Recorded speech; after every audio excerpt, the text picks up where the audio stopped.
Bom dia a todos, primeiramente. E a primeira música é Prelúdio 999, do Bach. E a segunda é o Prelúdio número 3, do Vila Luz.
Minha felicia, iris Carolina, te ambi, e vi sorriris, prostiu estas que me há. Te diris que maneira ne progressa, em campar. Minha felicia, iris Carolina, te ambi.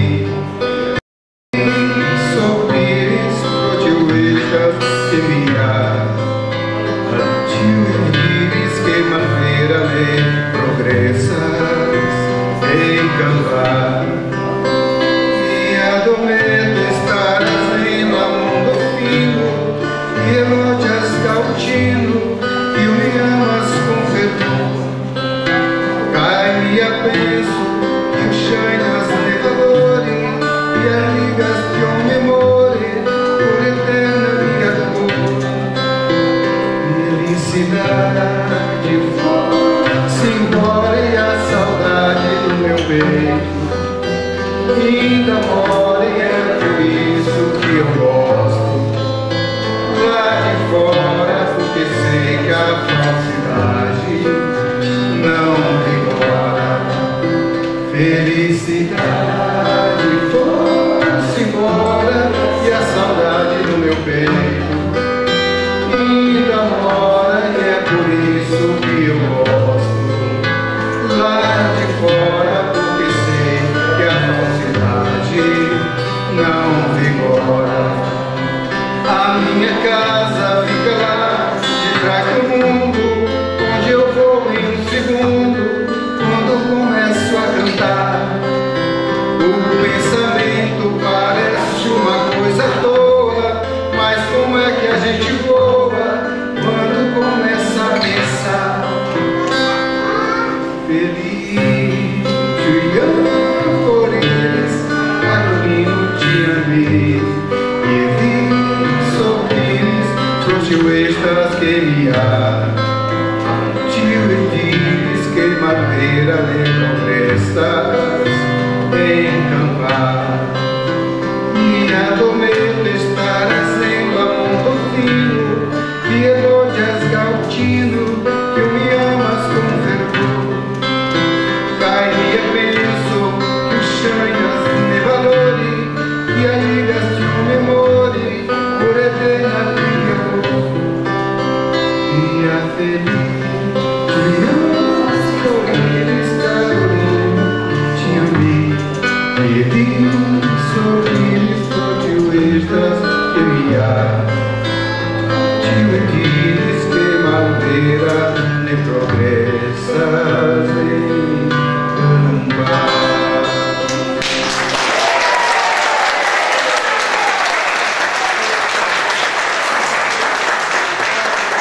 Gente, eu vou confessar pra vocês, eu tô nervoso.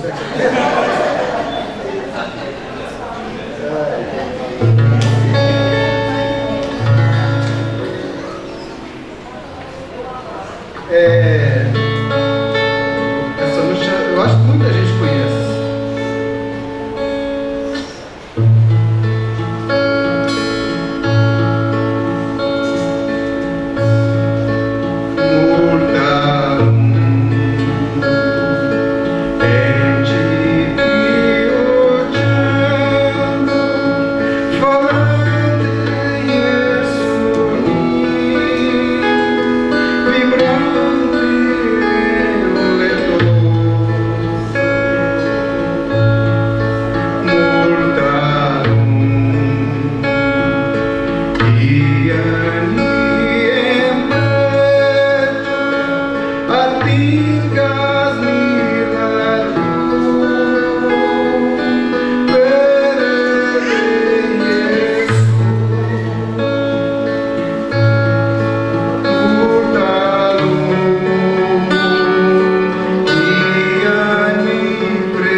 La voce della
queremos agora também destacar a presença do professor Maeda, diretor da Almoto Internacional de Brasília.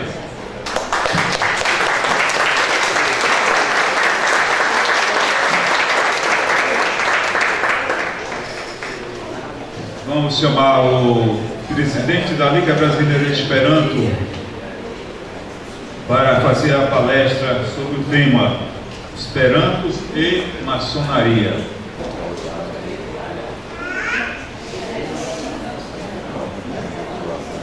Bom dia a todos. Eu gostaria de, em homenagem, lembrar aqui do incansável trabalhador do Taguatinga Esperanto Clube, Carlos Maria, que infelizmente não pôde estar aqui hoje. Um dos grandes trabalhadores aí, idealizadores do Clube de Taguatinga. Participava, se não me engano, acho que do 10º encontro de Esperanto de Taguatinga, quando cheguei aqui em Brasília, mais ou menos 6, 7 anos atrás.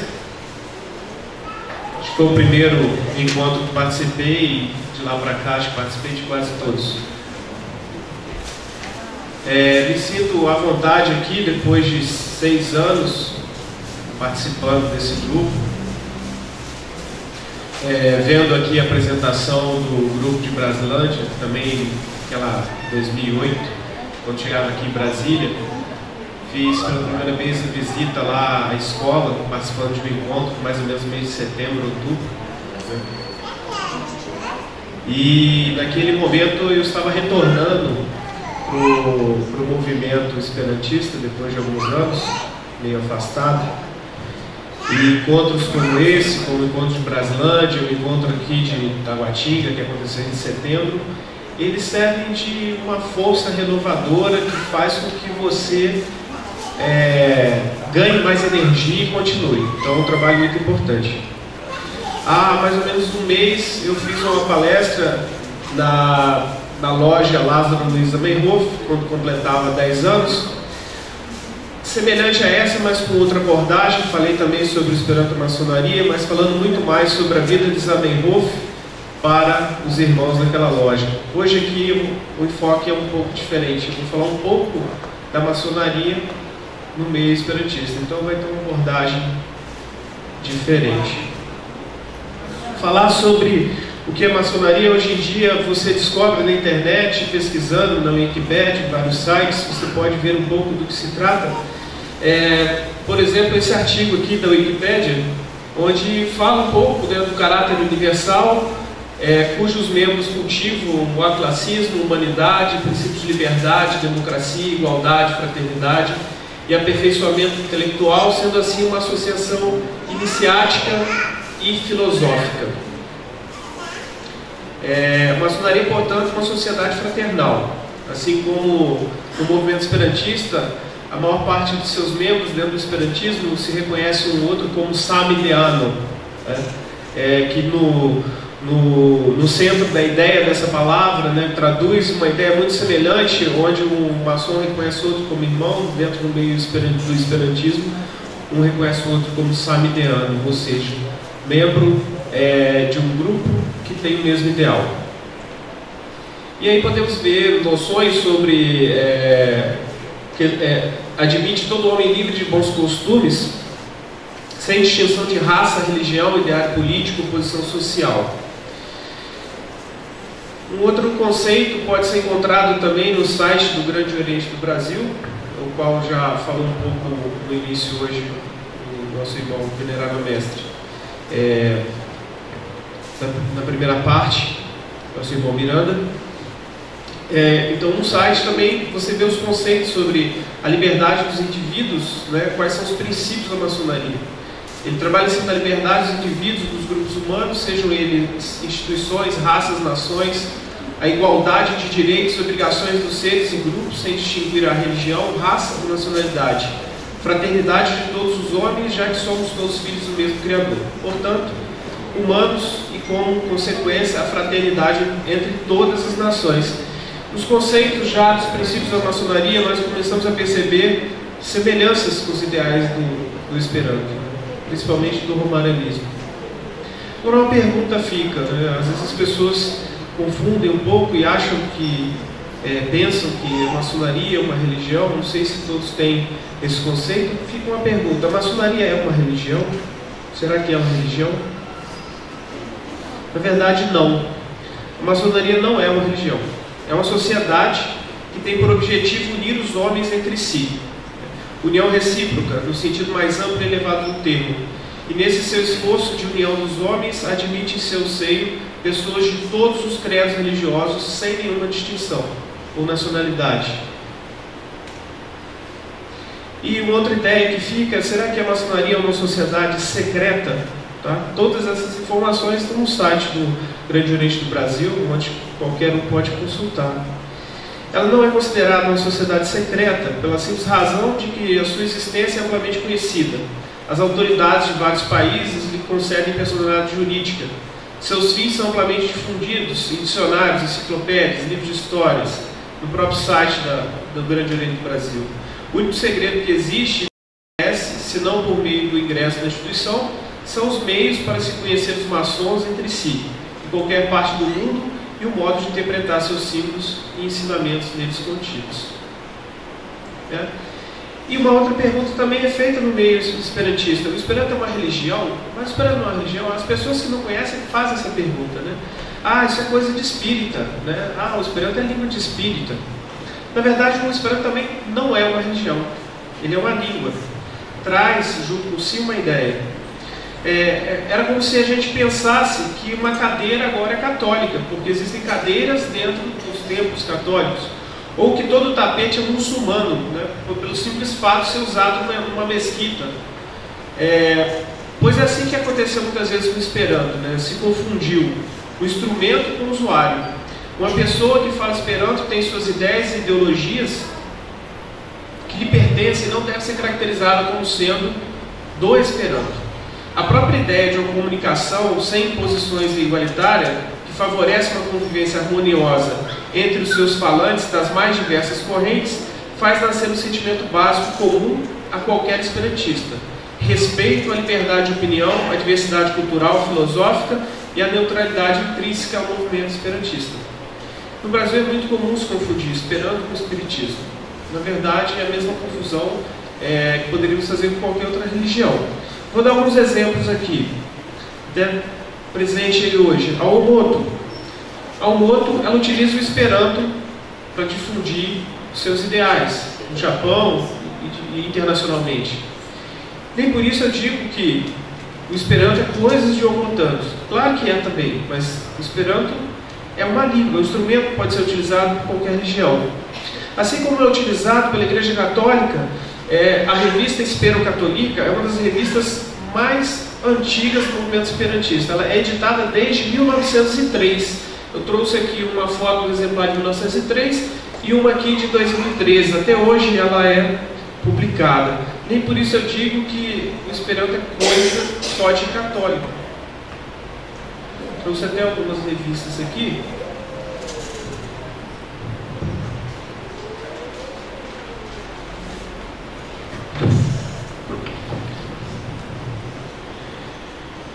Então eu trouxe aqui uns exemplares, por exemplo, da Espero Católica, né?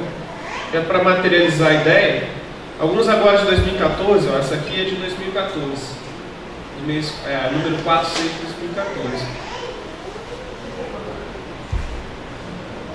Mas se eu fosse analisar em outras regiões, poderia dizer então que o Esperanto tem, é uma língua que é utilizada só pelo Bahá'í, pelo Bahá'ísmo, né? O Bahá'ísmo é uma religião do Oriente que também utiliza o Esperanto para difundir suas ideias. Essa foto é de Lídia Zamenhof, filha de Zamenhof, que foi membro da religião Omoto. Aqui eu trouxe para dizer que só existe na internet, não existe papel. A religião sobre o Bahá'ísmo cai Esperanto. Essa revista eu recebi de um samideano em Cuba, quando eu fui participar do congresso, e ele faz parte do Bahá'ísmo, dessa religião. Ele me presenteou com essa revista. Mas o Esperanto também é utilizado em outros meios. Por exemplo, existe um grupo de ateus esperantistas. Como língua, ele serve para divulgar qualquer ideia. Poderia falar aqui durante horas sobre como o Esperanto pode ser utilizado.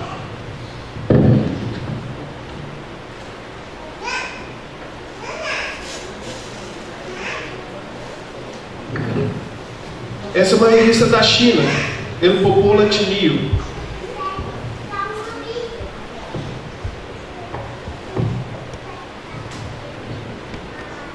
Então poderia dizer agora também que o Esperanto é coisa só de jornalista, porque tem revistas e jornais sobre notícias.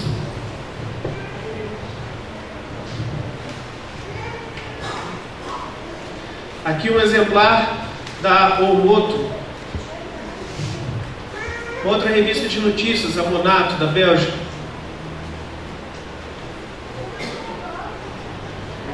Uma da LBV, então agora eu vou dizer que o Esperanto é só coisa da LBV. Outra da LBV, em Esperanto. Ou da religião espírita. Ou do Partido Operário da França, que luta contra as desigualdades sociais. É um movimento mais político.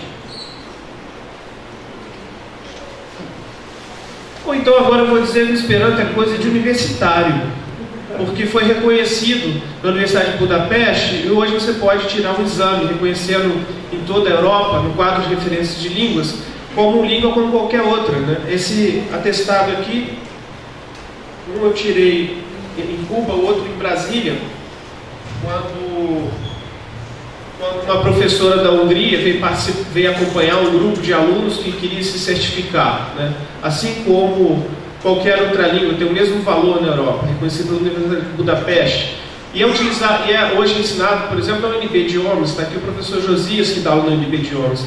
Então agora eu vou dizer que o Esperanto é só coisa de universitário. Bom, a gente verifica que o Esperanto é um instrumento e pode ser usado para divulgar qualquer ideia. Mas falar um pouco sobre a maçonaria e o Esperanto. Quando que isso começou, né? Essa aqui é uma foto do primeiro congresso de Esperanto em Boulogne-sur-Mer, e ali está o Zamenhof e sua esposa. Aqui uma outra foto de 1905.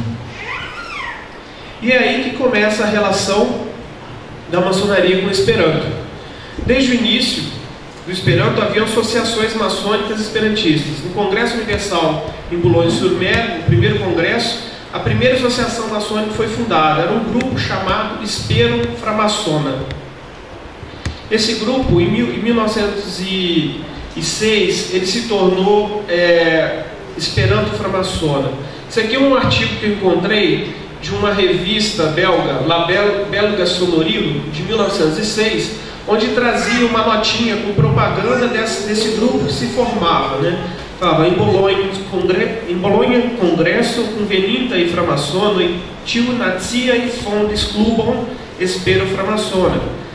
Kaits kiet celas, funigi la diverslandai framassonoi esperantistai, varbi esperantistoi al framassonado, kai framassonoi al esperanto, forigi malconsento, kai antaŭjuĝo inter la divernaciaj kai diversiritaj fratuloj. La provizora estraro estas prezidanto Porcinis en Francio, viceprezidanto John Pollen en Londono, kai Bartel en Frankfurt, em Germanujo, secretário Cassisto Mosman de Francujo. Bom, uma outra nota trazia uma propaganda sobre, já com outro nome, em 1906, aquele grupo que se chamava Espero Framassona se tornou Esperanto Framassona. E aí eu destaquei um outro artigo que eu encontrei, e aí uma tradução, né? É necessário que o Esperanto torne-se em breve língua oficial usada em nossos futuros congressos internacionais maçônicos. Isso é possível se organizarmos palestras em todas as lojas, seguidas de cursos em nossa língua, especialmente preparados para nossos irmãos, e se arranjarmos novos membros para a nossa associação. Isso foi um artigo de 1912. Eu tenho pesquisado muito sobre esse assunto, tenho encontrado algumas coisas bem interessantes, né? Esse artigo quem escreveu foi o secretário desse grupo, o Esperanto Framasônico. E aqui um pouco sobre ele. Foi o Karl Bertel. Ele participou em 1905, em Boulogne-sur-Mer, da fundação do grupo Espero Framasônico, cujo presidente na época era Pollen, John Pollen, que também era governador da colônia britânica na Índia. Em 1923, o Bertel ele foi eleito secretário da Universala Framasona Ligo, o qual o presidente foi o suíço Fritz Ullmann. Falando um pouco sobre Pollen, que foi o presidente do Espero Framasona, participou da fundação do Espero Framasona durante o Congresso Universal de Boulogne-sur-Mer e se tornou vice-presidente. De 1904 até 1912, Pollen foi presidente da Associação Britânica de Esperanto. E uma data importante sobre maçonaria Esperanto aconteceu em Berne, 1913. Aqui estão dois cartazes da época, de 1913, divulgando o congresso. Aqui uma foto do congresso em Berne, 1913, e aconteceu uma coisa muito importante nesse congresso. A primeira cerimônia maçônica em Esperanto foi realizada em Berne, em 1913, organizada e traduzida por Friedrich Ullmann, ou Fritz Ullmann. Durante essa cerimônia, maçons usam o Esperanto com senhas especiais e palavras ritualísticas do seu ritual. De um desses grupos desenvolveu a Universala Framasona Ligo, que é ativa até o presente momento, embora já não é estritamente ligada à prática de difusão da língua. Fiz alguns contatos com essa associação na França, eles me responderam em espanhol. Atualmente o Esperanto não é tão utilizado, apesar de manter a questão do ideal do romaranismo. Então, em Berne, esse Friedrich Ullmann foi fundador da Associação Universal Framasona Ligo. O primeiro presidente da Universal Framasona Ligo foi o português político e pacifista Sebastião de Magalhães Lima. E Zamenhof, na época, mandou uma carta de agradecimento. O que eu descobri esses dias estudando é que, na verdade, o primeiro presidente da Framasona Esperanto Ligo, da Universala Framasona Ligo, na verdade ele não era português, ele era brasileiro. Ele nasceu no Rio de Janeiro e aos 5 anos de idade se mudou para Portugal. A família era portuguesa, só que ele nasceu no Rio de Janeiro. Então o primeiro presidente da Universal Framasona Ligo era um brasileiro, apesar de na história tratar ele como um português, porque ele se tornou muito conhecido como político, ativista e escritor português, mas nasceu no Brasil. Em 1913, em Paris, foi consagrada a loja Esperanto, que pertencia, e agora descobri que pertence ainda, à grande loja da França, é a loja número 454. Zamenhof, na época, mandou uma carta de agradecimento na ocasião da consagração da loja. E pesquisando, eu descobri que essa loja realmente está ativa até hoje. É a loja ainda com o número de 454, funciona na França. Eu descobri através dessa propaganda de um evento o qual ela estava organizando. Aparece ali, o número 454 Esperanto, e a loja 1001, que é uma outra loja que organizou esse evento 30 de maio desse ano. Então a loja existe até hoje, foi fundada em 1913. Bom, falar um pouquinho de Sebastião de Magalhães Lima. Ele nasceu no Rio de Janeiro em 30 de maio de 1850. Aí morreu em Lisboa, 7 de dezembro de 1928. Foi advogado, jornalista, político, escritor português, fundador do jornal O Século, defensor de republicanismo, com pendor a um socialismo utópico, fez parte da chamada Geração de 70 e foi durante largos anos grão-mestre da maçonaria portuguesa, presidindo aos destinos da organização quando do golpe de 28 de maio de 1926 e do desencadear das perseguições que levariam à sua posterior ilegalização durante o regime Estado Novo em Portugal. Falando um pouquinho sobre Fritz Ullmann, ele foi um esperantista suíço, maçom, foi médico, trabalhou em Stuttgart, em Wittenberg, escreveu vários livros, vocabulários, traduziu Cultura de Selado de lá num tempo, de Augusto Forel, em 1911, trabalhou para a revista Esperanto, Mona Posto, Internacia Medicina Revue, Vespera Roro. Ullmann foi autor do primeiro ritual, e ele foi o tradutor do primeiro ritual maçônico para o Esperanto. Esse ritual, ele era membro de algumas lojas, fundador de outras lojas, não vou entrar em muito detalhe. Então, depois de 1913, vários acontecimentos com a Universal, a Framaçona Ligo, não vou entrar em detalhe aqui agora, e vindo para o Brasil, falando de maçonaria Esperanto internacional, e agora falando um pouco sobre a maçonaria Esperanto no Brasil. Estevão Fernandes Moreira, em 1943, tornou-se sócio da Liga Brasileira de Esperanto. Após participar de curso de Esperanto na Associação Esperantista do Rio de Janeiro, submeteu-se a exames e foi aprovado. Isso no dia 4 de novembro de 1945. Foi vice-presidente da Loja Vigilantes da Luz, fundada em 1951. E Délio Pereira de Souza. Ele trabalhou ativamente pelo ideal esperantista, foi verdadeiramente um gigante do movimento esperantista brasileiro, trabalhou também dentro do movimento espírita e trabalhou muito também dentro da maçonaria. Começou a estudar Esperanto em 1941, atraído por um artigo publicado pela revista Formador. Participou da fundação da entidade esperantista do MEIA, hoje é a Associação Esperantista do Rio de Janeiro, da Cooperativa Cultural Esperantistas e da Editora Lores. Délio escreveu livros em português e esperanto. Uma dessas obras denomina-se Romaranismo, a Ideia Eterna. Ele também traduziu livros do português para a língua internacional neutra. Participou de vários congressos brasileiros e internacionais de Esperanto. E esses dois esperantistas fundaram a loja maçônica Lázaro Zamenhof, Lázaro Zamenhof 37, número 80.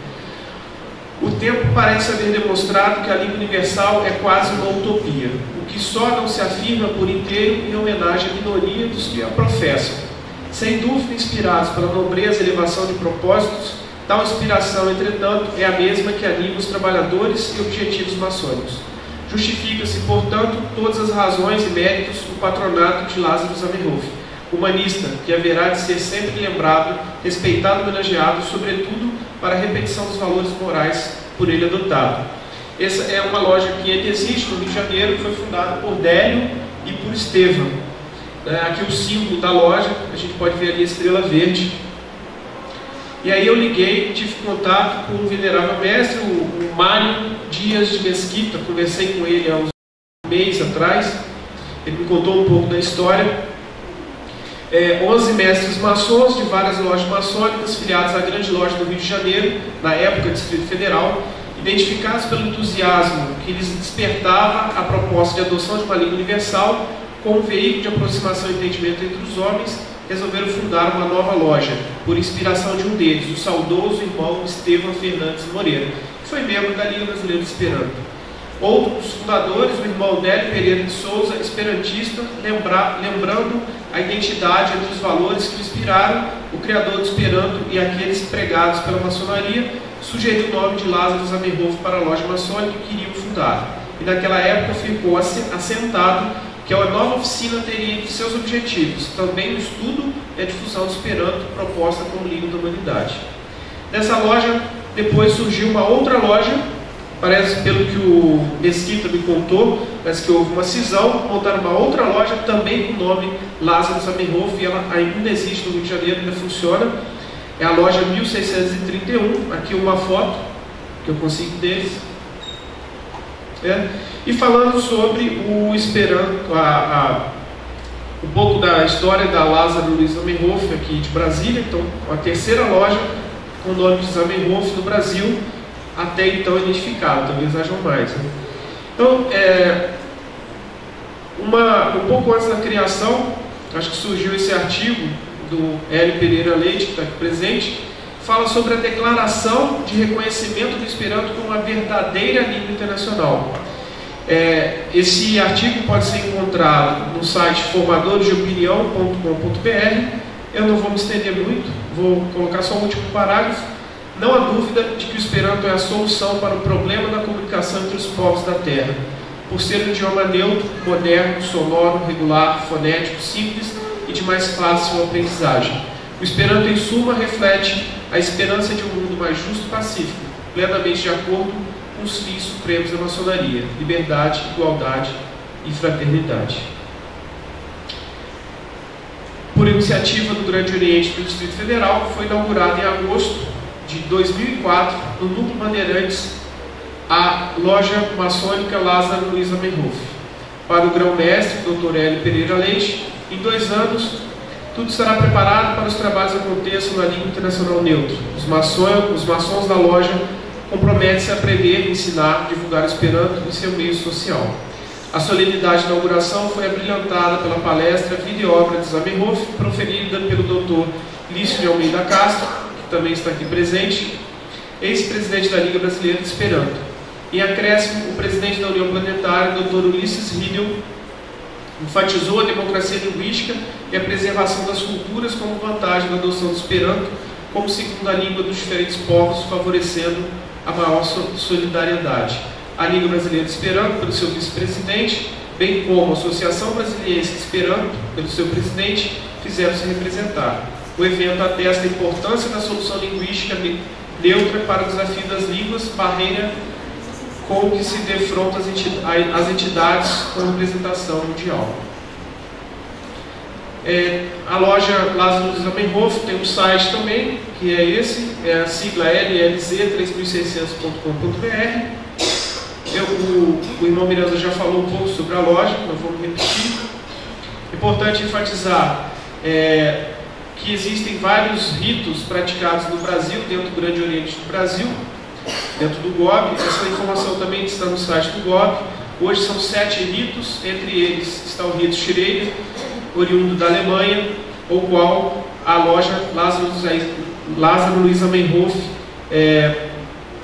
está inserido nele, né, o rito praticado.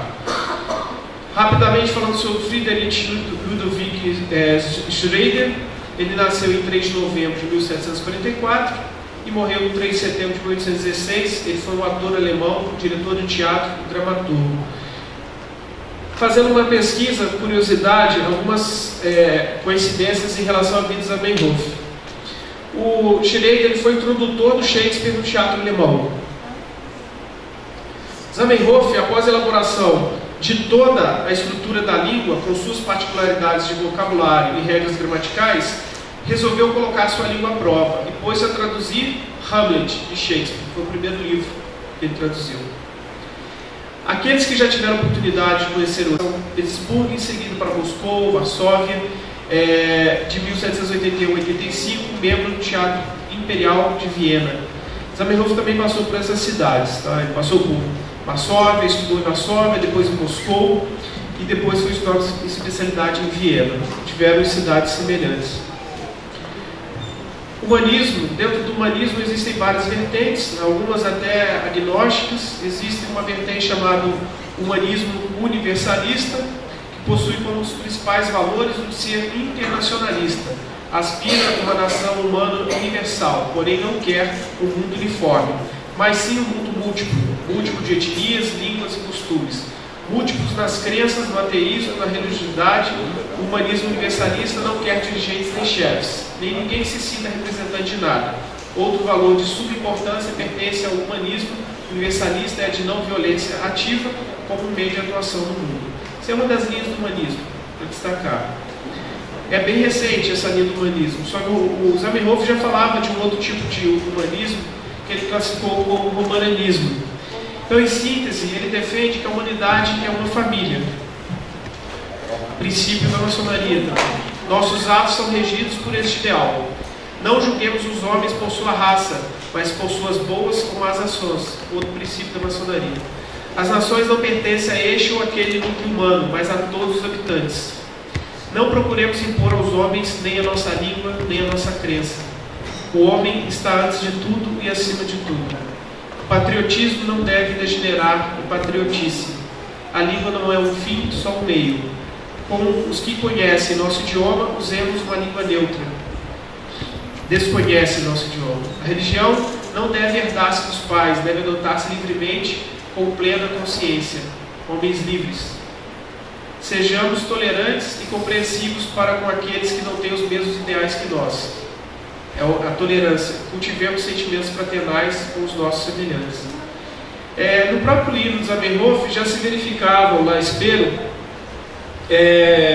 os traços do romananismo. Sur neutrala lingua fundamento, comprenante uno laliam, la popolo e faros em consento, grandam rondam familiam. Então a gente pode observar o motivo porque os esperantistas e os maçons foram perseguidos na época da Segunda Guerra Mundial, do nazismo. Porque eles defendiam ideias de homens livres, homens que tinham os mesmos direitos independente de sua nação, sua crença e sua raça. Por esse motivo foram perseguidos, a família de Zamenhof quase toda dizimada nos campos de concentração. Agora uma pergunta que fica: Zamenhof foi maçom? Conforme colocado na primeira palestra, não temos registros que comprovem que ele foi iniciado.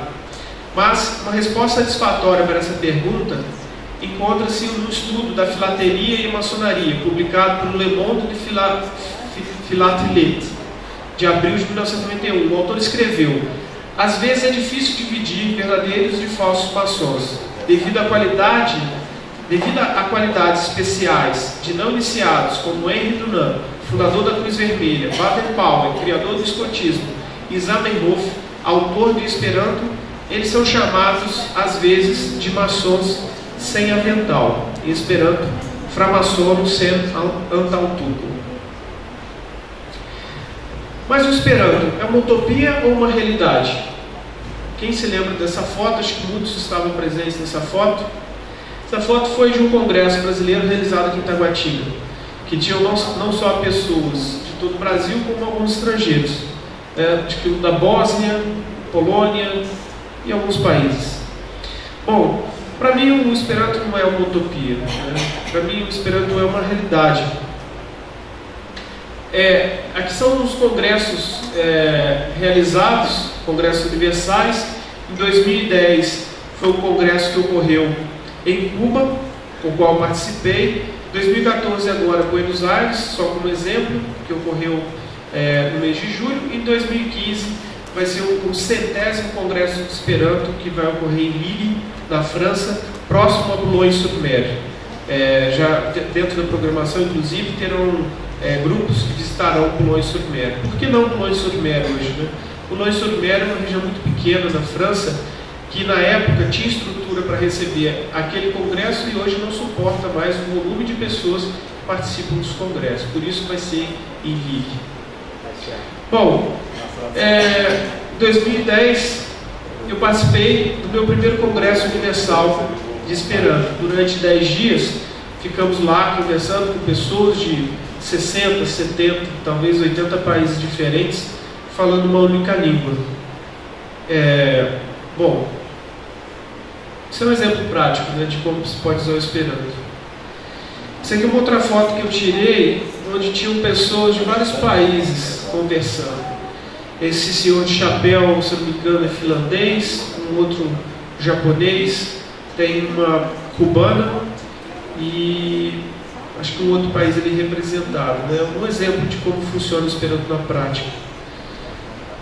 Para provar que eu estive lá também, né? Uma foto onde tinha uma cubana, uma japonesa, um finlandês e eu, um brasileiro. Mas não é só nos congressos universais que a gente encontra esperantistas, e quando a gente se encontra pelo mundo afora, a gente se reconhece como parte de uma família. Todo mundo que já passou por experiência sabe do que eu estou falando. Falar inglês te leva a muitos lugares, com certeza. Na maioria dos aeroportos das grandes capitais do mundo é o inglês que você vai encontrar para se virar, mas com o inglês você não vai encontrar uma família. Quando eu estive em 2012 em Paris, visitei um grupo na França, passamos a tarde toda conversando, tomando chá, falando sobre o Esperanto, e a gente se sente realmente no primeiro contato como parte de uma família. Esse é o grupo na França. Em 2013, eu estive visitando a Itália e fui recebido na casa de um esperantista em Milão, que participa do movimento católico na Itália. Fui recebido como se fosse parte de uma família também. É diferente você viajar, conhecer igrejas, museus, onde você é mais um estranho. Com o Esperanto, ele realmente traz sentimento de fraternidade. Esse é o George, ele tem um jardim na casa dele, e o jardim dele é bem interessante, são vários monumentos homenageando o Esperanto. Aprendi que no café da tarde lá se toma vinho moscatel. E à noite participei de uma palestra falando um pouco sobre o Brasil para eles, sobre o movimento esperantista, sobre a realidade do país, onde podemos ficar também batendo papo por várias horas e depois nos encontramos no restaurante. O inglês não me traz isso nos países. Bom, era o que eu tinha a dizer, falar um pouco sobre essa história do Esperanto e maçonaria. Para mim tem sido bem gratificante me aprofundar nessa história. Descobri que o primeiro presidente da Universal Afro-Maçona League foi, na verdade, um brasileiro, em 1913. Gostaria de agradecer o Taguatinga Esperanto Clube, que me recebeu aqui em Brasília em 2008, quando estava voltando para o movimento, ao grupo de Brasilândia, também que foi um momento importante, aquele primeiro encontro. E agradecer a todos aí pela presença aqui nesse 17º encontro. Obrigado.